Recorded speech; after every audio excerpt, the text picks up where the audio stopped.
Huh?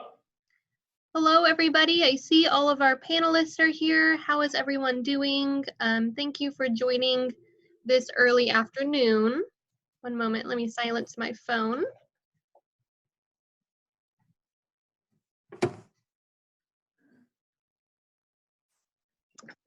So all attendees will be muted throughout the presentation.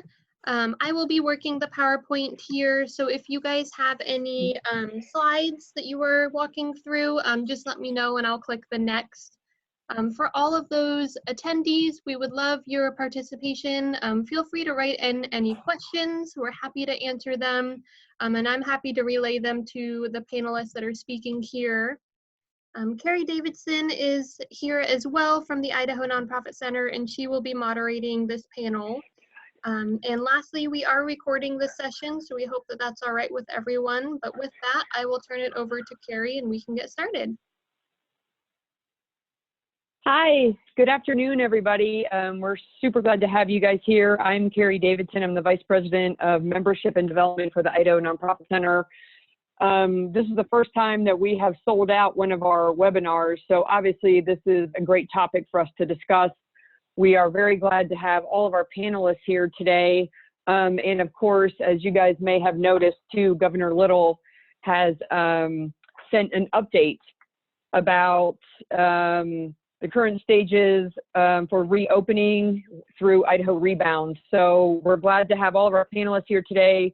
We promise that we will try to get to all of your questions. We will have somebody monitoring the chat for us. So please send in your questions, but we'll try to save the questions. We'll try to answer them throughout, and then we'll save some for after the discussion as well, just so we can kind of get through all of the slides to make sure. But with that, I'm going to go ahead and introduce our panelists. The first panelist that we have is Karsten. He's with us through Holly Troxel. Good afternoon, Karsten, and thanks for being with us today. Yeah, absolutely. Thank you. Thank you. We have Luke Lenhart here. He's the District Manager for ADP, Payroll and HR. Good afternoon, Luke. I think he's probably muted. Are you here, Luke? We have Larry. Oh, hi, Luke. How are you? Sorry about that. I got some audio issues. I'm here. Thanks for having me. Not a problem. We're happy to have you. And then we have Larry Ingram. He is the Compliance Bureau Chief for the Idaho Department of Labor. Good afternoon, Larry. Hi, everyone. Glad to be here. Thank you. Thank you. And then we also have Sarah Stover. She's our Senior Policy Advisor with Governor Little's office. So good afternoon to you, Sarah. Thank you. Thanks for having me. Absolutely. So Karsten, we know that we have some slides for you. Would you like to go ahead and get started with your slides, or should we start with some questions? Carrie, if you don't mind me interrupting really quick, one thing is that yes, these slides will be available afterwards to the attendees that are here.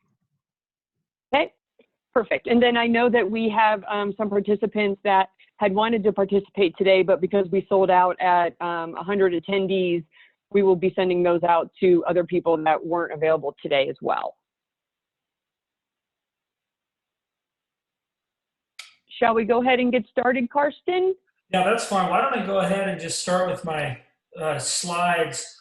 They won't take too long. I'm not sure how many folks were on the line. I think it was last week when we had this before. So there are some repeats, and so I don't want to dwell on those, but let me just go through those now. Sure. Okay, so and I did not realize we would have someone from the governor's office, Sarah, on the phone. So I don't purport to be an absolute expert on the stay-at-home order or the intent behind it. As you mentioned just moments ago, Governor Little just outlined a four-stage plan to reintroduce businesses. It looks like over the course of a 2-week increment starting on May 1st, but Sarah's probably going to get into that, so I won't dwell on that right now, because this was a developing story that I just saw literally just moments ago. So I wanted to touch on what we do have in place right now. We are currently under a stay-at-home order from the governor that is effective through the end of the day on April 30th, 2020 of this month here. So currently under that order, this is just some bullet point highlights. This is not meant to be comprehensive of that order by any means. But currently it requires all businesses in the state except for essential businesses to cease all activities and facilities located within the state except for minimum basic operations, basically meaning the operations that a business needs to do to continue to survive to the extent it can comply, with shutting its doors. And I think so far we've seen good compliance with that order. We've certainly seen restaurants and bars that have been closed, restaurants with the exception being takeout or delivery. Those the standards were somewhat relaxed with revised order last week, allowing some other businesses that can offer takeout and delivery service to reopen. And I imagine there's businesses that have done that. But I think for the most part, the folks in our state, although extremely difficult times and it poses quite the hardship, obviously have been compliant with this order, recognizing the need to limit the spread of this virus that we're seeing right now. What we see from the current stay-at-home order is there is an exclusion of essential healthcare operations and essential infrastructure included within those essential businesses. And I listed a link here that I thought was helpful, rather than list them out on slides that show what essential businesses qualify to be. Again, the only thing that really is defined as ordered of being closed pursuant to this stay-at-home order is the bars and restaurants. And I know that hair salons and nail salons have also been grouped into that. Next slide, please. In the order, non-essential is not defined. I mean, it's the opposite where essential businesses are defined, and that's where that link that I just had up will give you some good information on those types of businesses to the extent that people are unclear about what those are right now. I mean, we've been under this stay-at-home, at least the initial version, for almost a month now, and so I think people have a pretty good handle on what that means. As I mentioned a moment ago, businesses specifically ordered closed are bars, gyms, indoor recreational facilities, restaurants, and cafes, except for delivery and takeout. Obviously, the goal, the intent behind this is to limit the spread, and we know that large group gatherings are a real big concern, and so the idea behind this is to avoid hosting or participating in these large type of public gatherings. There is a provision in the stay-at-home order, a remedy, if you will, of violations where that could constitute a misdemeanor. So far the governor's office, the law enforcement has not enforced that or charged people with that to my knowledge. I think, again, for the most part, we've done a good job of complying it. We've kind of self-governed that. And over the course of the last week or so, and certainly within the last couple of days, we've had groups of people that have been challenging that. I know businesses have, at least a couple businesses that we've seen have decided to reopen, and I'm not sure what law enforcement will do with that, if anything. I suspect they won't do much about that right now, because so far, like I said, we've got pretty good compliance and people are on board with this. Also, I would mention, in addition to the statewide stay-at-home order, cities and counties may also have their own orders with more stringent requirements. That's specifically stated in the stay-at-home order. We have seen that. With the city of Boise, with Blaine County, and I think there's other areas as well that have their own type of stay-at-home orders. I know, in my past review of looking at Blaine County's and Boise's, that it's modeled, very similarly to the statewide stay-at-home order that we have, the particular type of businesses that are ordered to be closed, and the exceptions carved out for the the essential type of businesses. Next slide, please. Along with this, again, developing news, and we'll hear more about this later, I'm sure.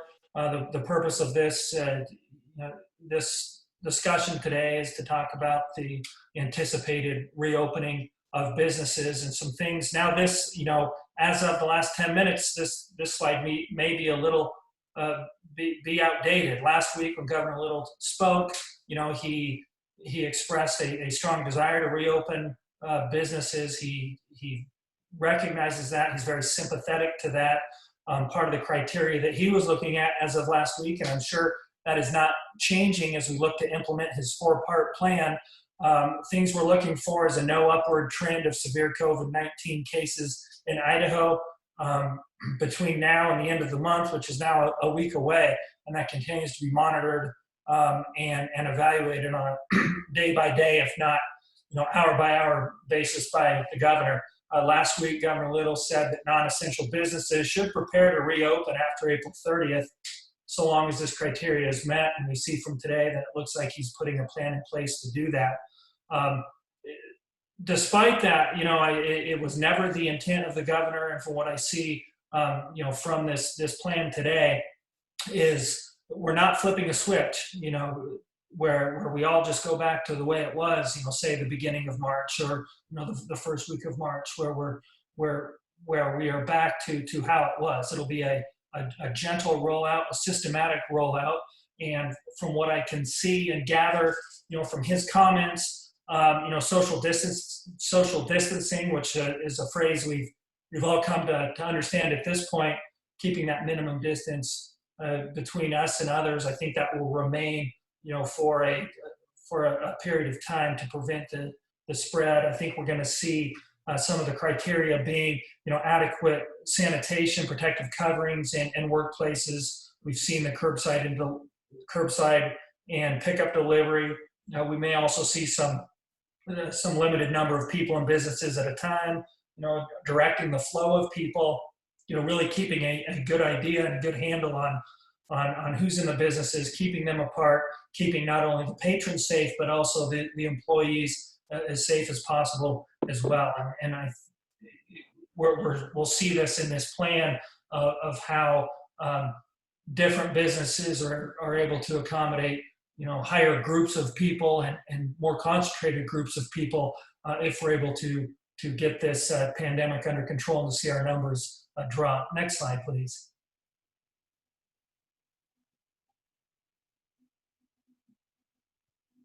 So you didn't switch on. Oh, there we go. Okay. So along with this, and I think this is really my role, is to talk about the legal, the legal ramifications here and what we see. We hit on this last week, and again, I apologize if this is review for folks that were on the phone last week. But as we know, there's some emergency legislation, passed at the national level and signed by the president over about 6 weeks ago now. Providing relief for those that are either sick with COVID-19, are ordered to self-isolate, or caring for somebody in that type of situation. This is a pretty broad reaching act. You can see from the slide it applies to all public employers and private employers with less than 500 employees. The highlights are provides 2 weeks of emergency paid sick leave for COVID-19 related reasons, and we'll see what those are in just a moment. Is again probably a refresher to many. It also provides 12 weeks of paid leave for expanded, what's been called as expanded FMLA leave, specific only to issues where a person needs to stay home to care for a child with a school or daycare facility that's now closed. And we now know the Boise School District has now decided to shift to online learning for the rest of the year. The physical schools are now closed. I have not yet heard what West Ada School District has done. I might have missed that, but I would only assume that they'll probably adopt that, and I would expect to see their schools closed for the rest of the year too. But as far as I know, again, no official word on that. There is some tax benefits to employers that do pay under these new acts where they do get some tax credits. There are a couple possible exceptions that we talked about last week. I'm not going to talk about those again today for small businesses or employers that are involved in healthcare. Next slide, please. Here are the reasons under the what I call the Families First Act. We'll call it that today. The emergency paid sick leave component of that act. It provides 2 weeks of paid leave for the reasons that you can see 1 through 3. If an employee qualifies for those reasons, they will receive the regular rate of pay. You can see that in red, up to $511 per day. If they fall within the qualifications of reasons 4 through 6, they get 2/3 of their pay, up to $200 a day. So I think what we have seen, and at least what I have been dealing with in questions from my clients so far, relate to reasons 2 through 4, or some common things that I have seen. And again, I want to point out that employees are only eligible for this type of pay if they're unable to telework, number one, if they're unable to work at the regular facility because of the stay-at-home order, or if they can't telework. And a lot of us, have been fortunate to be able to telework. And so if you have employees that fall within that category, they will not qualify for these benefits under the new act. Something else to keep in mind: in order for employees to qualify, it has to be a situation where there is work still to be had, at the business. If there is an issue where there's no longer work available, if the business is closed because there is no work available, then employees are not going to qualify. And so what tends to happen is that this act becomes not as expansive as one might initially think by looking through these type of categories. So keep that in mind. But there's the 6 reasons that are under the act. Next slide, please. As we are in the current, the current situation of businesses being closed, and as we look to reopen, there are some employee privacy issues that should be considered, and questions that will no doubt arise. Obviously, this is not a situation where we are going back to business expecting that this pandemic has passed, that the risk is no longer there. It is with us. It is going to be with us for the foreseeable future. The questions are, what can we do to protect the employees, protect people that are coming into businesses? What can be asked? What can be done as we try to get back to business? And that is certainly the goal of everybody here, is to safely return back to business. So questions that I've seen that have come up, and questions that the employers are likely to see as they roll back into business. Can an employee be asked if they've tested positive for COVID-19? The answer is yes to that. There are concerns that are the balancing concerns, I guess, is what is protected under the American Disabilities Act, and what can be asked under that act. And so that's kind of the balancing concerns when issues rise, are these questions going to be potential violation of the ADA? And there's been some specific guidance issued on this. The EEOC has issued some guidance on this, and in fact, I just saw something this morning that the EEOC has done. They provided some guidance back in March when the act was first made effective, and they've updated that a couple of times, and they just updated it yesterday.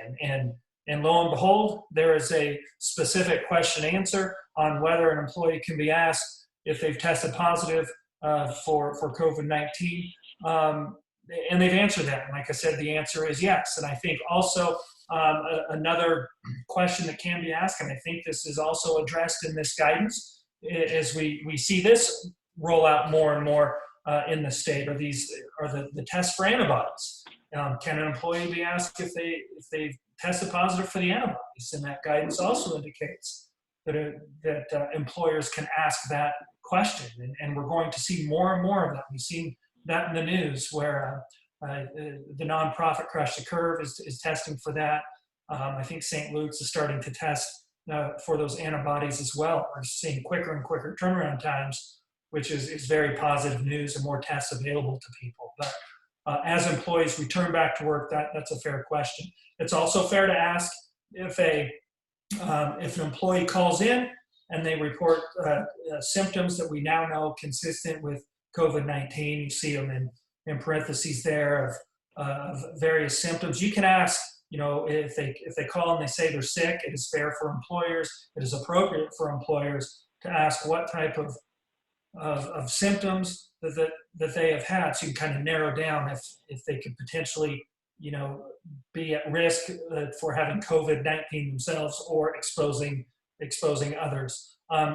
Another thing that there's definitive guidance on through the EEOC is that it is appropriate to take an employee's temperature as they report to work. And I think we've seen that at least throughout other parts of the country, and we can continue to see that.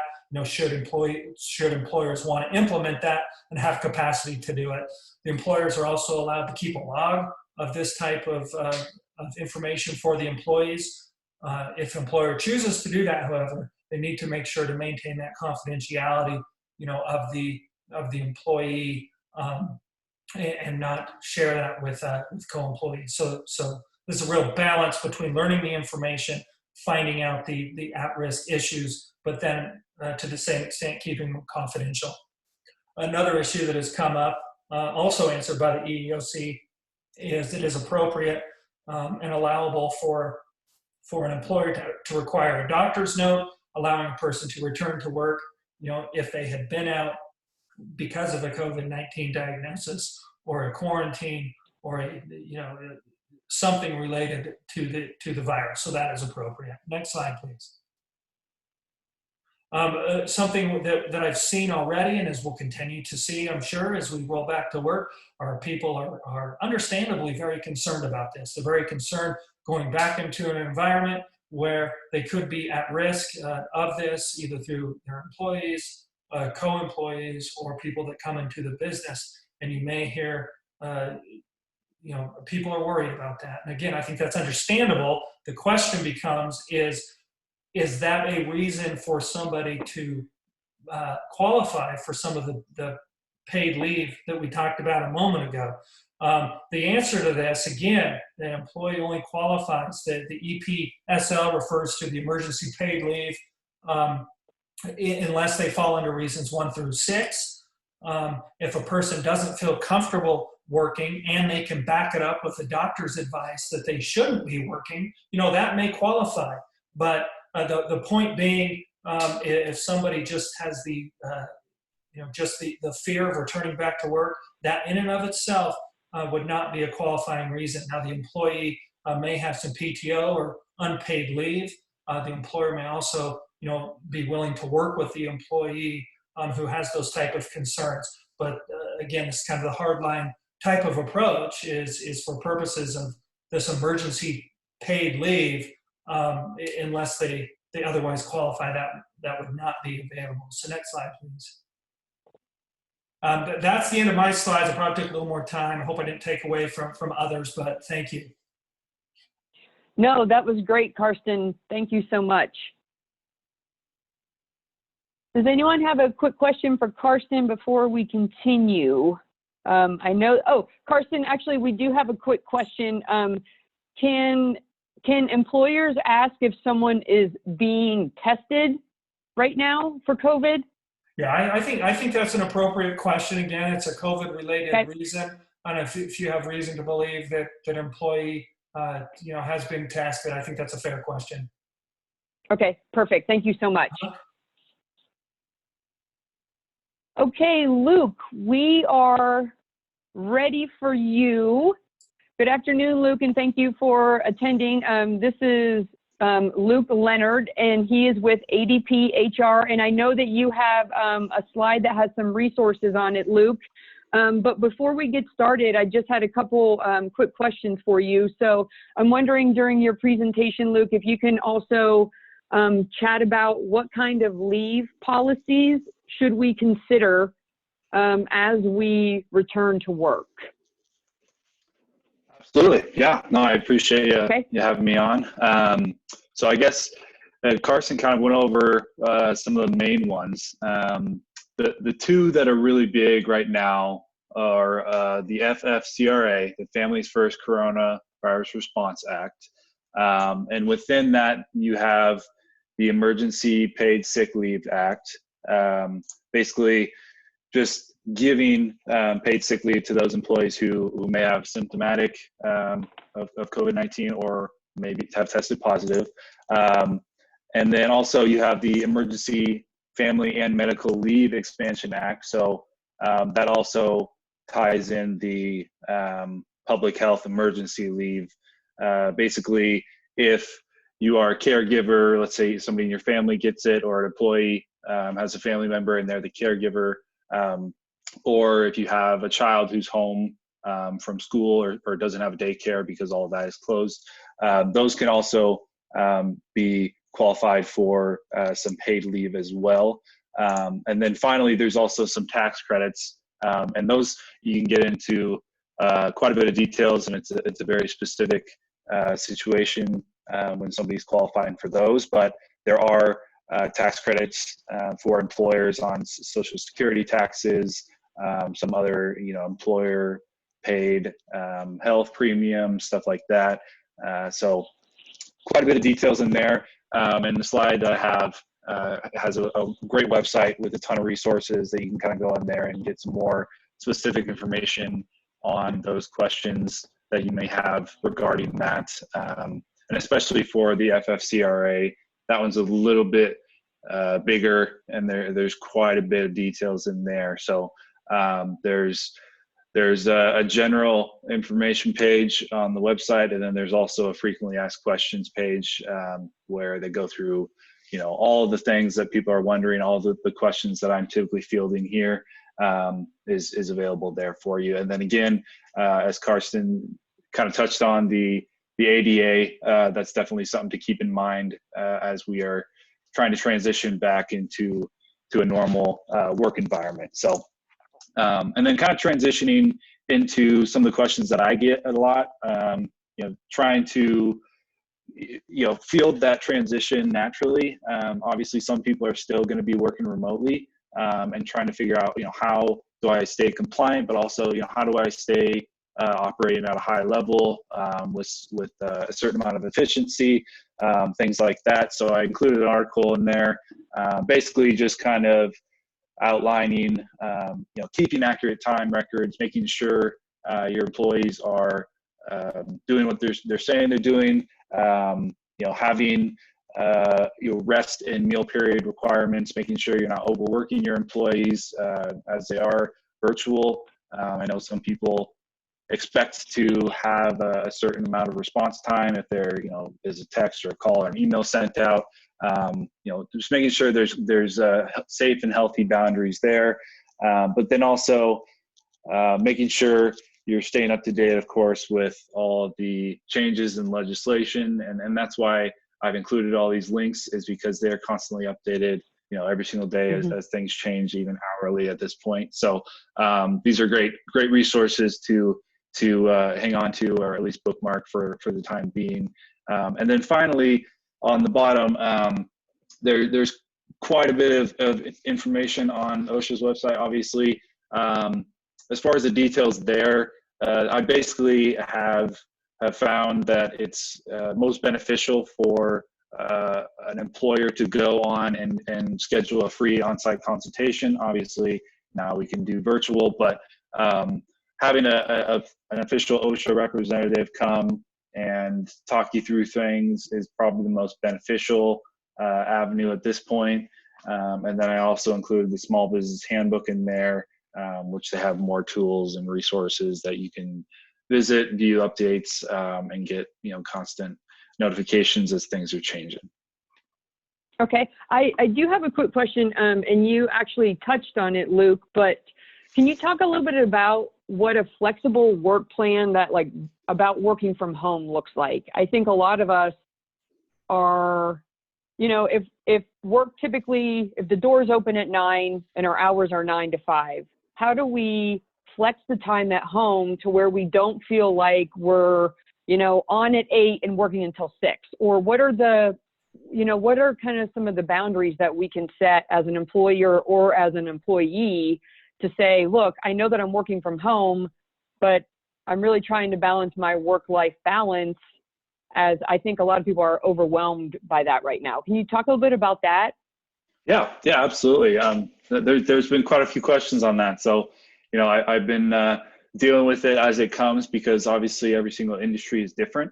But the general thing that I've seen that's been successful, and the feedback that I've gotten, is when people plan out their day or schedule out their day on, a half hour or an hour by hour basis. So before the day even starts, they know, okay, we're going to allot this amount of time for this specific task, or if you have a project, you're going to be working on it for this specific amount of time. And then, have a break time after that, or when you have your lunch, you're going to take it from this time to this time, and trying to stick to that plan. One, it helps with productivity and keeps people motivated, keeps people doing the things that they need to be doing as an employee. And then as an employer, you can kind of check in with people knowing, hey, this is what their calendar says, this is what they should be doing right now. Let's check in on them and see, how things are going. They should be working. They're not on a break right now. And obviously things come up, but it at least gives you the framework to try to keep as best of a balance as possible between, having the break time versus just being on 24/7. It feels like, or at least, nonstop from 8 to 5. Hey, Luke, really quick. Right. This is Karsten. I don't want to interrupt you, but I meant to point out as well is Department of Labor has some questions and answer segments. Last I checked, they were up to about 80 hypothetical type of questions that provide some good guidance on this. And there's some information on that on the Department of Labor website on talking about, as you talked about, having, as employers are working remotely, to, a alternate type of work schedule is good, and they encourage employers and employees to work together on that. And I think too, one of the big concerns that we're finding too, and Melissa just wrote in a question, is about the work-life balance, not only with, work, but when you have kids that are home and they're trying to learn as well. Like, how do we set up the work-life balance with like homeschooling kids? Yeah, that's a great question, and those are tricky to navigate. Again, I think it's just setting up those expectations and the boundaries. We all understand that we're trying to navigate this together. We all have our own unique situations and challenges, but just being kind of gracious in that and understanding, hey, this certain thing come up. I've had plenty of conference calls I've been in where it'll be somebody's turn to share or present, and they pop in the chat, hey, my kid fell and then cut their lip open, or something like that happens. Life happens. Sure. It just is. It is what it is. I think the biggest thing is extending grace and being empathetic during these times, and just kind of understanding that stuff will happen. But you can only do so much at a certain point to avoid those things, and just being organized and having a schedule is probably the best bet at this point. And I would add, you want to be careful and make sure, as employees are kind of bouncing on and off at home, that they're still keeping track of their hours. The employers have a way, especially if you're hourly employees, to keep track of those non-exempt employees, to prevent claims of or issues on overtime. If it is easier in some aspect to work more at home, so you want to make sure that there's a clear type of plan where people aren't working more than they're supposed to be. Okay. Yeah, that's a great add. Excellent.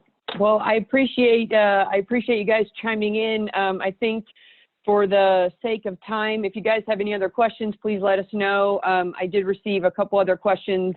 And I will ask Larry this question about the URL for the Department of Labor hypothetical questions. Larry, if you can kind of talk about some of the resources that the Department of Labor has, but also the URL for the Department of Labor. Okay, was Luke done then? So I should go ahead and start? If so, I'd like to bring up my website if I could, which would be at labor.idaho.gov. And regarding the URL, I think that Karsten made reference to, or it may have been Luke. I think that might have been on the United States Department of Labor's website and not Idaho's. Okay. I'll Okay, look perfect. that up and I'll send a link in that question and answer. I'll find it right now. Okay, perfect. Thank you so much. Okay, so my name is Larry Ingram. I'm with the Idaho Department of Labor. I'm the Compliance Bureau Chief. Pretty much the folks or the program areas that I take care of are unemployment insurance tax, benefit payment control, benefit accuracy measurement, overpayment, and tax collections and recovery. So I just wanted to go ahead and talk about the main 3 federal programs that are out right now for unemployment. And Evan, if I could go ahead and, well, scroll back up, please. If I can get you to go into the frequently asked questions, right up there at the top, it says 600 additional compensation. If you just click on that, it's down in that, there we go.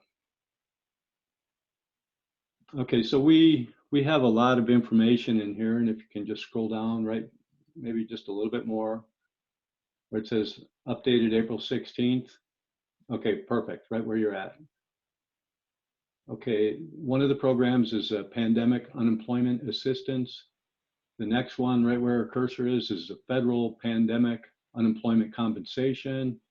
And then the next one is pandemic emergency unemployment compensation. So there's 3 different programs there, and they're all just the way they have them worded. The first one, the pandemic unemployment assistance program, if you could click on that link, that's the same as disaster unemployment. It's up 3 or up 2. One more, there you go. Okay, this program would apply to those, okay, with unemployment. In order to be eligible for this program, that individual needs to have been determined not eligible for regular unemployment. So this is the program where a business owner, self-employed individual, independent contractor, or someone who is disqualified from regular unemployment could possibly be eligible for benefits. Okay, and so the types of employment the PUA covers: self-employed workers, independent contractors, nonprofit employees, gig economy workers, part-time workers who don't have enough wage credits to be eligible for an Idaho claim. So there's a lot of good information in there, and I would encourage you to look in there, and I'll be more than happy at the end of this to go ahead and answer any specific questions if anyone has any. I just wanted to show you where this is and kind of explain what it is. Okay, so the minimum amount someone could get paid on this program is $168. Their weekly benefit amount could be higher, it could be up as high as $448, plus the additional $600 that we'll talk about next. Okay, can you hit back? Back on your browser, and let's go to the other program, or another program.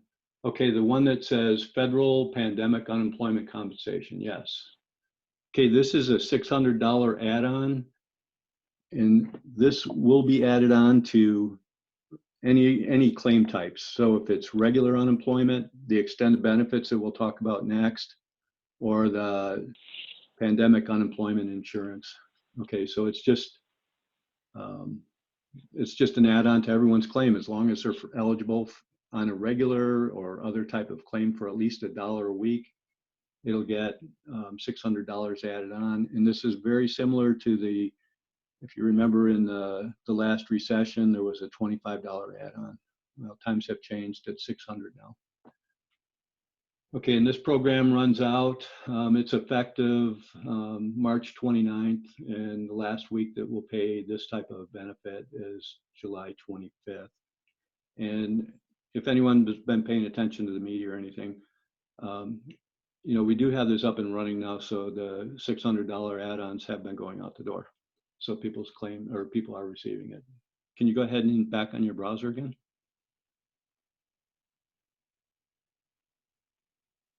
Okay, and then the final one that's listed here is the pandemic emergency unemployment compensation. Okay, so what this is, if someone exhausts, if they run out of benefits, they use up all their regular benefits, they could potentially be eligible for an additional 13 weeks of benefits. It's an extension, and it's an identical program to what they had during the last recession as well. So the weekly benefit amount would be the same, just get an extra 13 weeks. And these type of payments would also qualify to have the $600 added on. Okay, so that's it on the 3 different programs. I know we touched on it last time. Let me talk to you a little bit more, since you guys are nonprofits and many of you might be cost reimbursement. Okay, the first quarter billings have went out, and I'm happy to say that we have determined the appropriate amount of reimbursement that each of the 400 different cost reimbursement employers will be receiving for the first quarter. The billing's going out, and we're sending an additional notice to those employers that will show the amount of that reimbursement.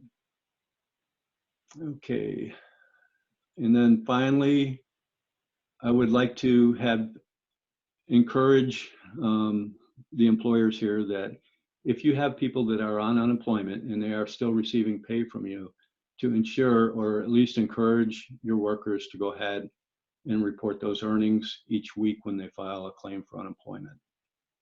I would also ask that if any of your workers refuse to return to work, please let us know about that, and we'll go ahead and take a look at it.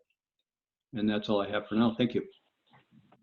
Larry, I have a couple questions that were written in for you. The first one is, why would PUA be for nonprofit employees as opposed to regular unemployment?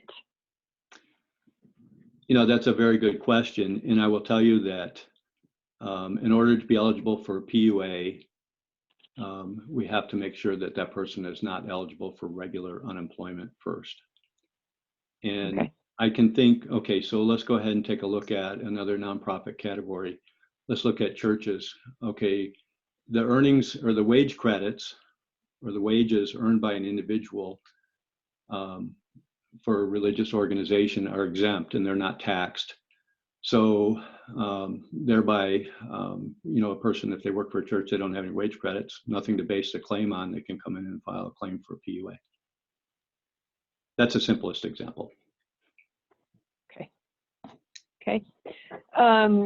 We have another question for you, Larry. So if employers are allowing all employees to telework and are making no requirements to work a 40-hour work week, exempt employees, can an employee still qualify for leave for childcare concerns?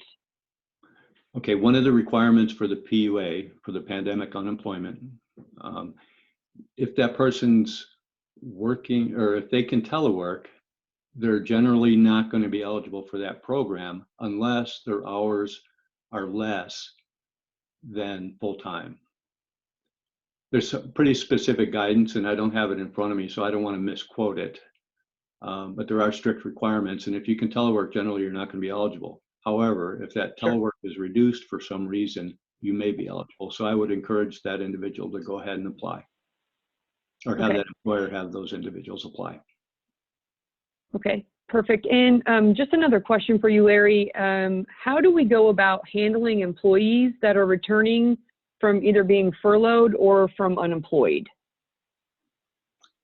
Well, from our perspective, if someone's, what we find a lot, and I hate to bring this up, one of my units, we actually look for fraud. We look for people who fail or who return to work and fail to report their work and earnings and continue to file a claim. Now, if someone returns to work, an employer is required to submit a new hire within, if they're out for 60 days, are required to resubmit a new hire. And we do use this new hire information and run some cross matches, and we compare them to the claims, to go ahead and stop it. If someone's receiving benefits they shouldn't be entitled to, all it does, it costs that employer more money. So we look to try and stop it any way we can. So I would encourage any of your employers, if someone returns to work, make sure you submit the new hires. The sooner the better, because if someone decides to cheat the system, we can detect it sooner. Okay, perfect. Thank you. Well, thank you very much for your time, and I hope that you will stick around as well, as I know that we'll have a couple more questions for the full panel too. So next up, thank you, Larry. Thank you. Sarah, are you still with us? I am. Can you hear me? Yes, absolutely. So I know that there has been a lot of updates as of about 11 a.m. this morning. So if you would like to go ahead and get started with just some of the updates that just came out of the governor's office, that would be awesome. I'm happy to, and I do want to share with you that the documents were not available. One, they would have been embargoed until 11 when the governor's announcement was complete, but there was also some movement still about what that was going to look like exactly. So I have sent you the documents regarding the governor's new roadmap that will allow businesses some visibility, and not just this phase as he introduced last week, but also kind of all phases moving forward. So you have those that you can distribute to your folks now as well. Those should be in your inbox, and I sent those just while this call has been in place. So just to kind of give a little bit of perspective about where we are now and how we got here. So the guidelines for opening up Idaho is the document and kind of the resource that became available just this morning at the governor's press conference at 11 o'clock.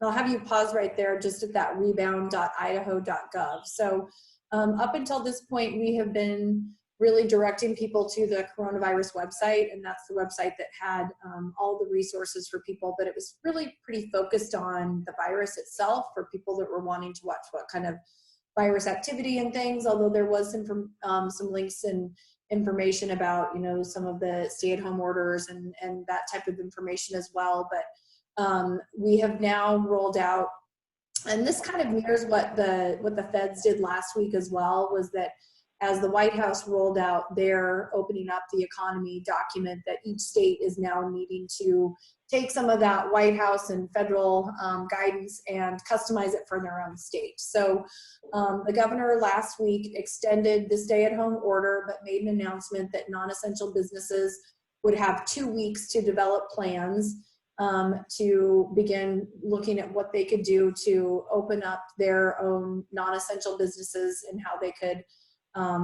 start putting certain safety measures into place so that they could safely open. And that was pretty broad, with the exclusion of a couple businesses that was specific to bars and restaurants, hair salons, nail salons, any personal care services like maybe massage therapists, that type of thing, and then gyms. So we have in this document, there is some criteria about what those businesses will be looking at for each stage. So if you want to go ahead and scroll down to that page 2, where you are right now, just a little bit bright. Yeah, there we go. So this mirrors very closely to what the White House put out there in order for economies to open up, they need to have all of these type of criteria in place. And it's syndromic, the epidemiology, as well as the healthcare, and how you meet all of those criteria for moving forward with your, opening up your economy. Idaho's is very close to what the White House criteria looks like. It's not exact. We know that we are a little bit different just with our own unique situation with our healthcare capacity and testing and everything else. So we've done something to kind of customize while really focusing on what the White House and CDC guidance was.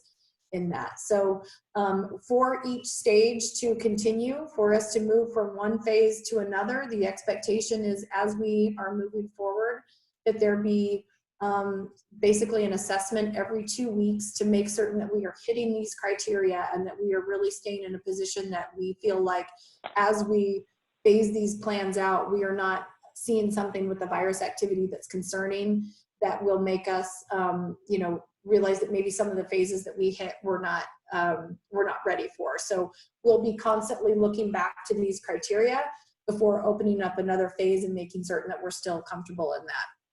So I think that the importance in this is really concentrating on the virus activity and not just the number of positive cases, because that seems to be what everybody talks about is the number of positive cases and what that means. But beyond that, it's really important to understand that the number of positive cases is one piece for sure, but and there's, you know, something to be said about that too, because as we know, we have more positive cases, that we have more people that, you know, if there is a certain level of population immunity and having and that's certainly an important consideration. But what is also important is we will have more testing, and so we, as testing increases, we can expect that there would, you know, hand in hand probably be more positive cases just because we're having more tests. So some of the other things that we would look at is, are we on, you know, how we're looking at our percent of positive cases in overall testing instead of just the number of cases that we're seeing, as well as the number that are requiring hospitalizations and other kinds of needs within the healthcare criteria. So that's what we'll kind of continuously look at as we move forward with each phase, to make certain every 2 weeks before we move on, before we open other things up, that we are staying within our comfort level on these criteria. And if you wanted to move to the next slide, please.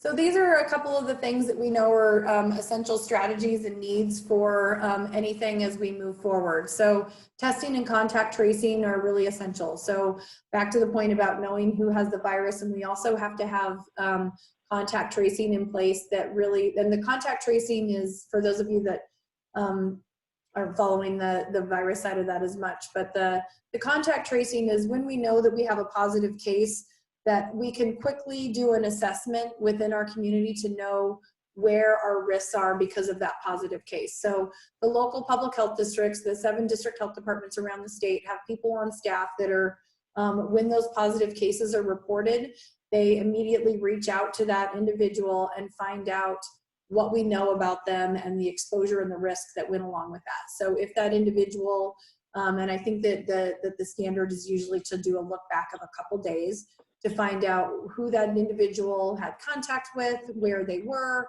all the details that they can put together in that and do an epi investigation to really track the risk that that individual had in exposing other people with the virus. And so that's another really important consideration as we talk about moving our plans forward, as well as our healthcare system capacity. And gosh, it's so hard for me to see on the screen here, but I'm pulling out my paper copy. And then the strategies for our surge preparedness, what we have for our testing strategies and other kind of just healthcare system needs. And I'll let you go ahead and move on to the next slide. Staging and criterias. There are 4 proposed stages in the governor's plan that he rolled out today. This is really meant to be a roadmap for folks that they can find out where they fit in this current stage or stages moving forward. So these are some basic protocols that we expect of all individuals and all employers at all times. And so this is not going to be new to anybody. It's the things that we have always stressed for people. I mean, honestly, a lot of it is stuff that we just kind of hope for even when we don't have a pandemic, but certainly we've been stressing now. And that is, when you're sick, stay home. Always practice good hand washing. You know, the best personal hygiene that you can have, covering your coughs and sneezes, thorough and routine cleanings are essential. We're really promoting the face coverings to the extent that those are practical within your own business, and that those really we feel like is a great benefit for getting people back to work as well. So those are the things that would be on the individual, and then there on the right-hand column are the things that we would be looking for in non-essential as well as essential businesses. So those essential businesses that were already operating, as well as those non-essentials that will start opening up on May 1st, that they do everything that they can to take each of these considerations and figure out how they can apply that to their own place of business. So if you can continue promoting telework, if you can configure your office so that we can maintain 6 foot of physical distancing for the employees and patrons. Again, it points back to some of that sanitation, the thorough and routine cleanings, everything that we have been talking about all along. It's really going to be on the businesses now, that for us to be successful in doing this, that all people and all businesses, regardless if they're essential or non-essential, should be doing this to the extent possible through all stages. I mean, until something really changes, this is kind of the new normal, and that's going to be the expectation. And then what I would also just note is on there, you will see additional protocols will be provided for each stage. So we know that this is the expectation kind of throughout, but there's going to be some specific protocols that will be outlined for each stage as it pertains to that business or what that specific stage will allow. So if you want to move down to page 5. Current stage is where we are today. So this is actually what reflects what the governor's press conference last week really rolled out. And that was, his extension of the stay-at-home order. Last week on April 15th, he said that he was going to be extending the order with some minimal changes. I know that there were a couple things for increasing some of the non-essential businesses to have some opportunity that maybe they were able to provide some curbside service and a couple other minor things. People that were traveling in from out of state would have be asked to self-quarantine for 14 days. But essentially the original stay-home order stayed pretty much intact with just those kind of those minor modifications. But what the important part of, I think, last week's order was telling non-essential businesses, with the exception of those restaurants, gyms, and hair salons, nail salons, those types of places, that they could work towards opening on May 1st. So this is the current state of where we are. Nothing really has changed about this, except for from going forward, we expect that in 2 weeks, which now we're just a week out after May 1st, that some of these non-essential businesses will have had the time to put their plans into place, look at their own operations, and put all of these things into place so that they can implement these protocols so that they can open on May 1st. And if you want to just scroll down, this is where we're kind of getting into what's new. Okay, so stage 1, back to the protocols that we just discussed a moment ago. Each stage moving forward will be accompanied with some specific protocols about what that means. So for stage 1, this is going to be pointing to those non-essential businesses having the ability to open next week for May 1st. So those protocols that I just ran through about basic sanitation, having some of the office configuration for the best distancing that you can of your employees and your patrons, and that the business operate with kind of a limited number of patrons if they can, directing the flow of traffic for your business so that there's some of that lower risk of exposure, still promoting telework, if when curbside pickup is practical, promoting all those things to the extent possible. So each stage will have its own protocol, and that's a separate document that I can point you to at the end here, but that will really point to what those businesses and places of, those employers need to really be pointing to one spot where they can figure out how they can use those protocols to safely operate.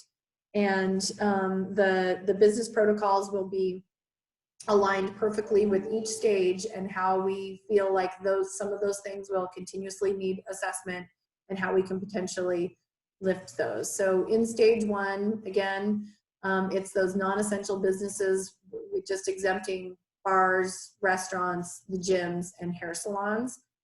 But the importance of this one is if this all goes as we hope and as planned, that in just 2 more weeks, starting May 16th, that some of those other types of businesses can start to open. So bars and nightclubs will remain closed in the governor's proposal, but that the restaurants, indoor gyms, and personal care services like hair and nail salons will be able to open by also having a plan in place.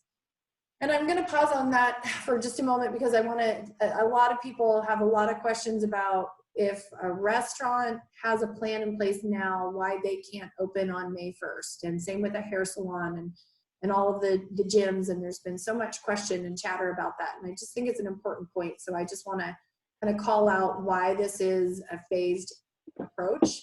And I trust that there are a number of restaurants or hair salons and things that are ready to go and maybe do have a plan. But one of the things that the governor has felt is most important is we've made some pretty significant progress in what we were able to do in slowing the virus and really kind of flattening the curve, as he continuously talks about. And if you open everything up at once and you see a large spike in the virus, you really don't have the ability to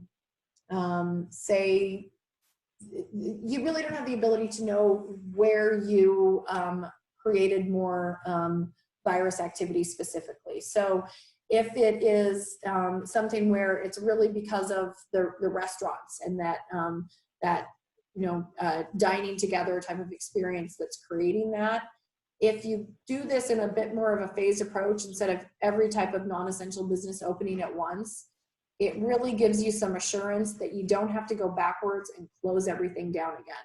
So his approach is a bit more measured. I do know that that's a struggle for those non-essential businesses that aren't in the stage 1.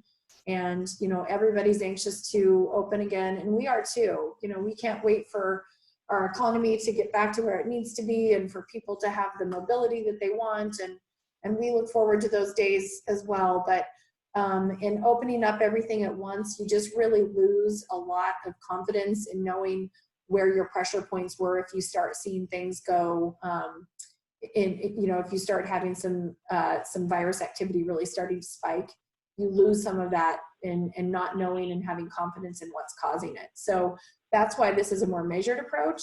And I think it's just a really important piece because we continuously get questioned about, well, what's the difference if I'm sitting 6 feet away from so-and-so at my office or 6 feet away from them at a restaurant? And that's what I would just stress is kind of the importance in that.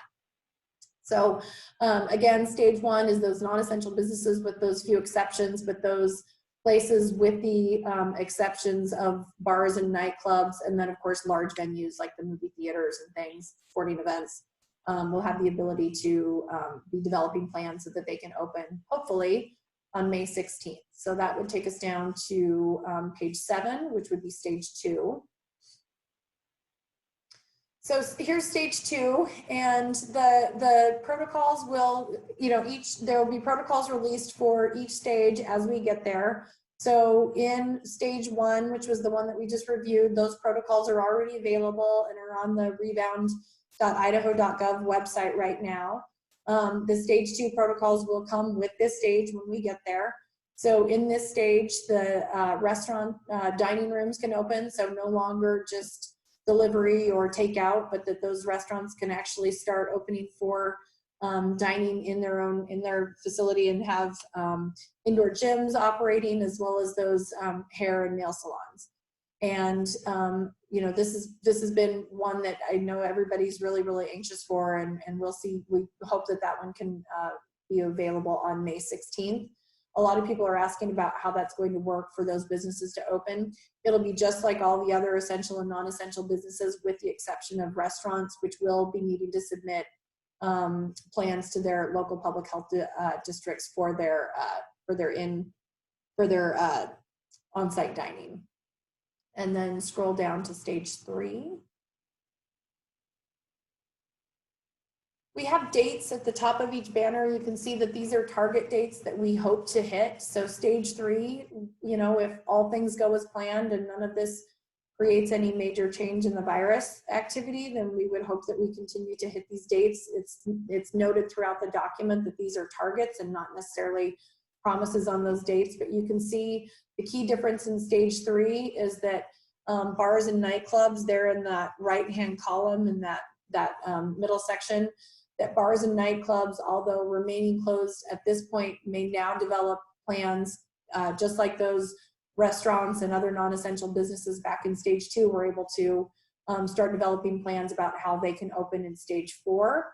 And then down in stage 4, you'll see the final, if you want to advance to page 9, that final phase is for bars and nightclubs to, with the proper kind of, you know, the diminished occupancy and doing some things to have some, just some, again, some of those basic safety measures in place, as well as large venues can start to operate with kind of some limited physical distancing protocols in place, so that it's not going to, you know, we don't think it's going to look exactly like it did in the summer of 2019, but that we hope that we can have some level of normalcy for some of these businesses and venues to operate. As I said, and do you mind switching over to that stage 1 business protocol attachment real fast?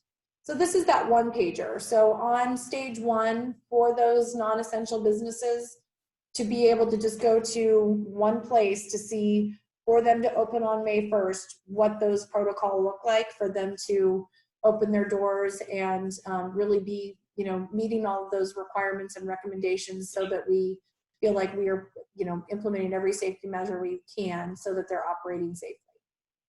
Again, each stage will have a protocol similar to this issued.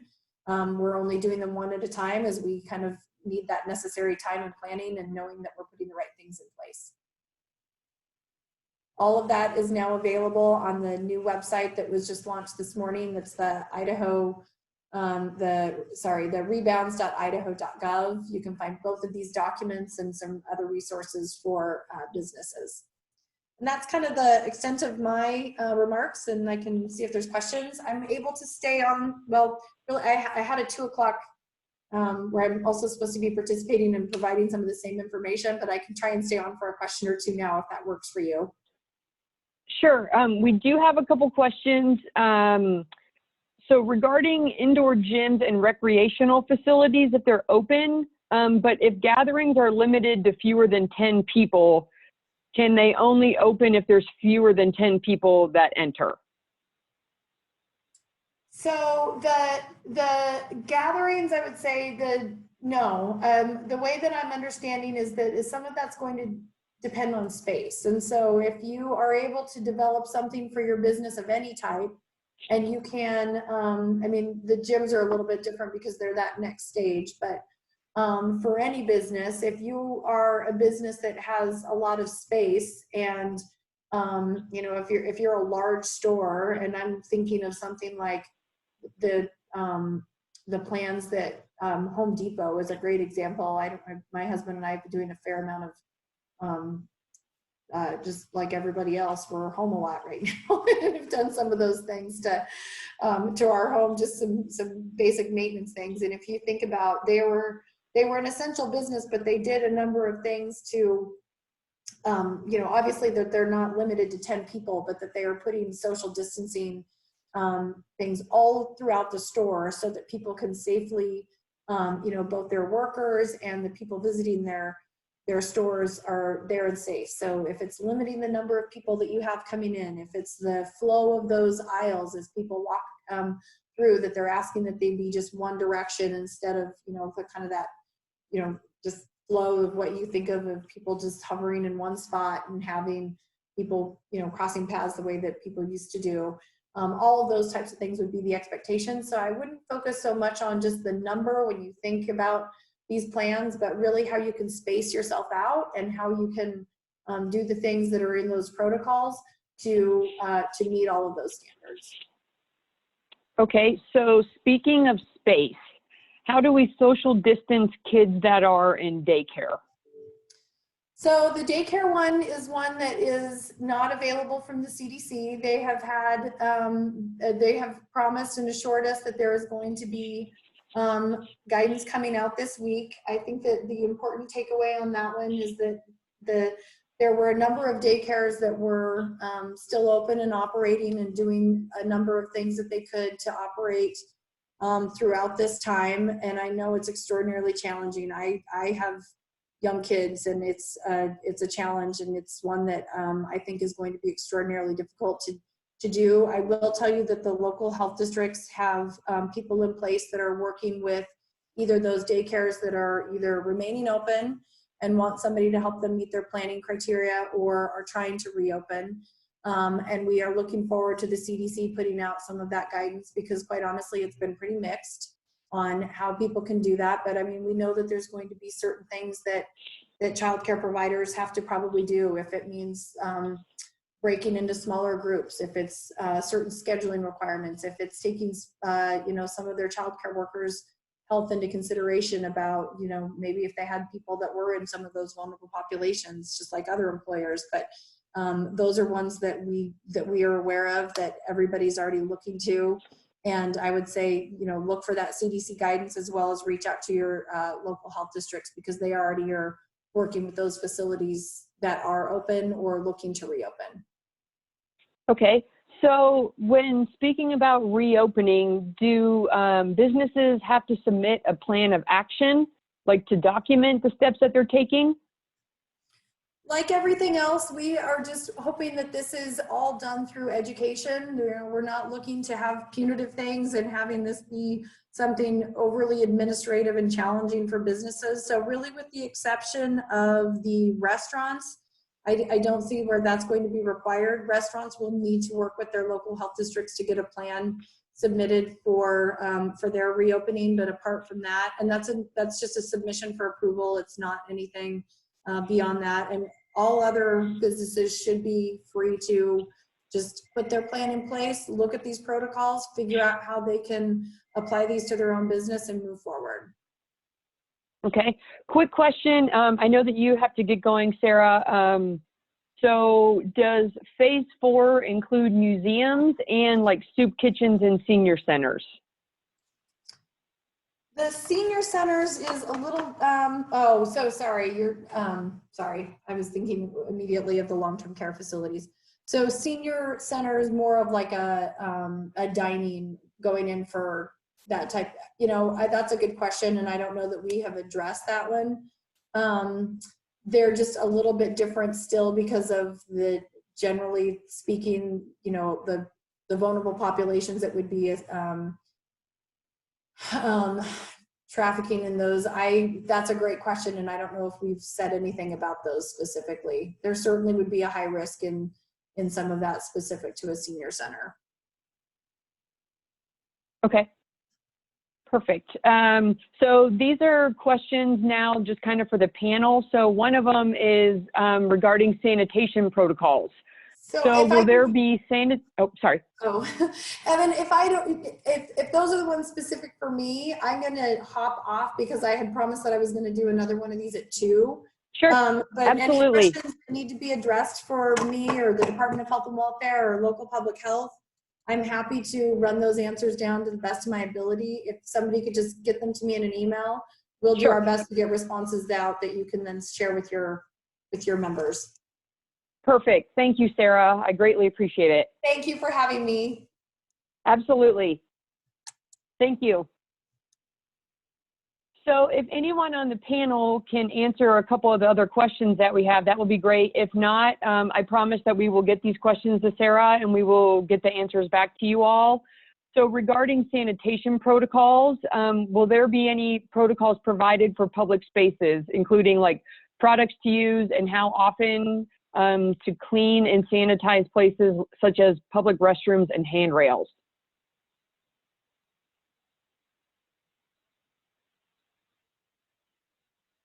Larry, is this something that you could answer or no?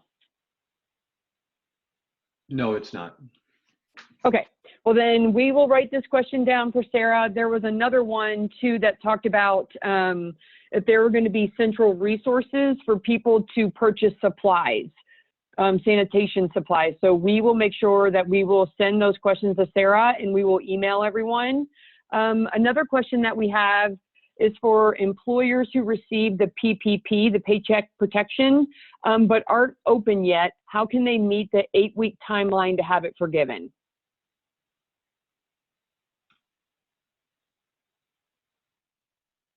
Sorry.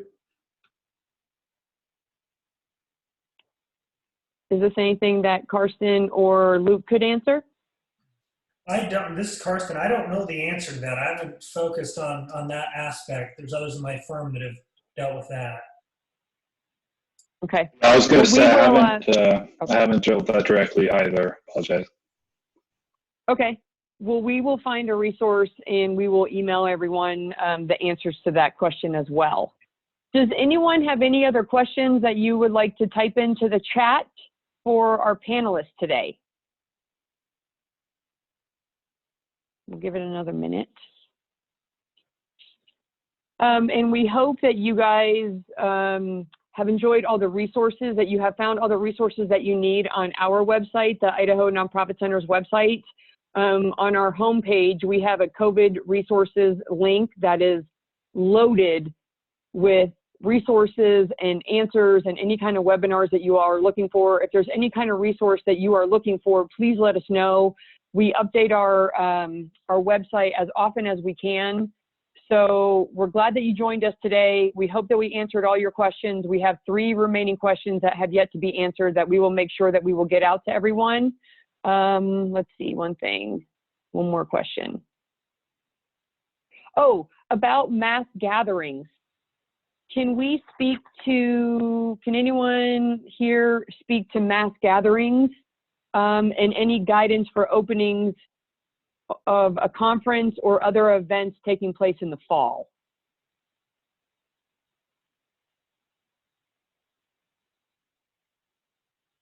And if not, we can push that out to Sarah as well. We do have one other question from Joan that says, should we treat volunteers as employees in terms of questions for testing for COVID-19?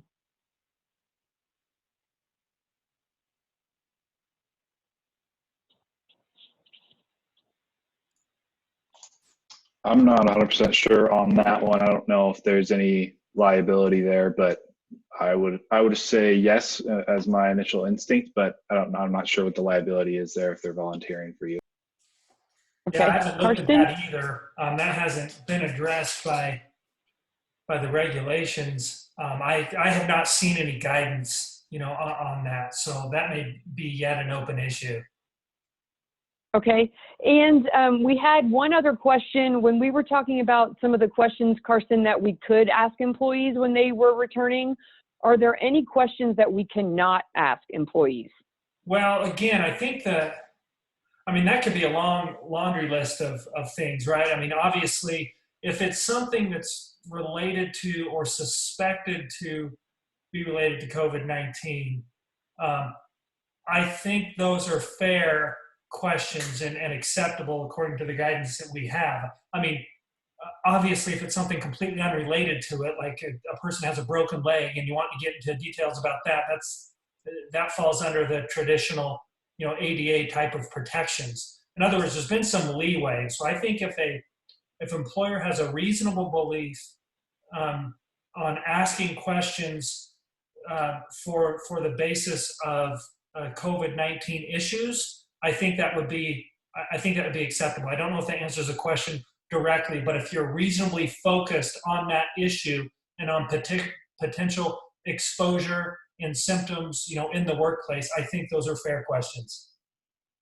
Okay, perfect.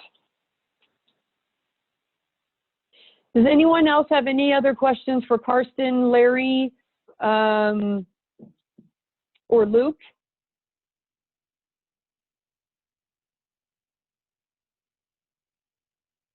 Well, thank you all so much for attending today. We greatly appreciate hearing from all of our panelists. If Karsten or Larry or Luke, if you guys have any resources that you would like for us to send out, please email us and let us know. We'll be happy to send out all the answers that we find out from Sarah as well. But we wish that you guys stay safe and stay healthy during this time. For those organizations that are participating in Idaho Gives, we wish you the very best of luck today. It's been an exciting day, but we are glad that you've spent the last hour and a half with us as well. So thank you so much. And we appreciate all the support that we have received across the state. Thank Thanks, you. everyone. Always a pleasure. Thanks, Carrie. Yep. Thank you. Bye.